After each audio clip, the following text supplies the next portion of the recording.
નમસ્કાર, હું કીર્તિ જગતાપ સ્વાગત કરું છું આપનું પબ્લિક ઇન્ડિયન ન્યૂઝમાં। જાણીએ આજના સમાચાર। આણંદ જિલ્લામાં 8 ટીમો દ્વારા 34 જેટલા ઘઉંનો વેપાર કરતા વેપારીઓને ત્યાં આકસ્મિક તપાસણી હાથ ધરાઈ।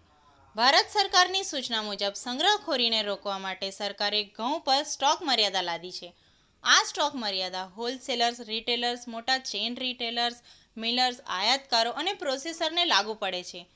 ઘઉંની સ્ટોક મર્યાદામાં ભારત સરકારના સેન્ટ્રલ ઓર્ડરથી નક્કી કરવામાં આવેલ સ્ટોક લિમિટ મુજબ વેપારીઓ, હોલસેલર્સ 250 મેટ્રિક ટન, રિટેલર્સ દરેક રિટેલર આઉટલેટ માટે 4 મેટ્રિક ટન, મોટા ચેઇન રિટેલર માટે દરેક વિષય માટે 4 મેટ્રિક ટન મહત્તમ જથ્થા તેમના તમામ આઉટલેટ્સ અને ડેપો પર મેટ્રિક ટન સ્ટોક પ્રોસેસર માસિક સ્થાપિત ક્ષમતાના 50% એપ્રિલ 2025 સુધી બાકીના મહિનાઓને ગુણાકાર મુજબનો જથ્થો રાખી શકે છે।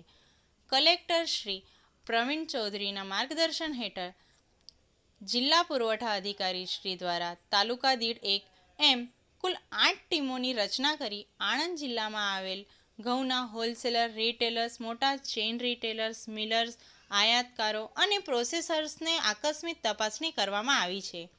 જિલ્લા કક્ષાની ટીમ જિલ્લા પુરવઠા અધિકારી શ્રીની હાજરીમાં એવન્યુ સુપરમાર્ટ, કરમસદ ડીમાર્ટ, ગેલેરિયા મોલની બાજુમાં કરમસદ આણંદ ખાતે ઘઉંના સ્ટોક બાબતે તેમના દ્વારા ઓનલાઈન બતાવવામાં આવેલ સ્ટોક અને આકસ્મિક તપાસ કરતા ફિઝિકલ સ્ટોક બરાબર માલુમ પડે છે।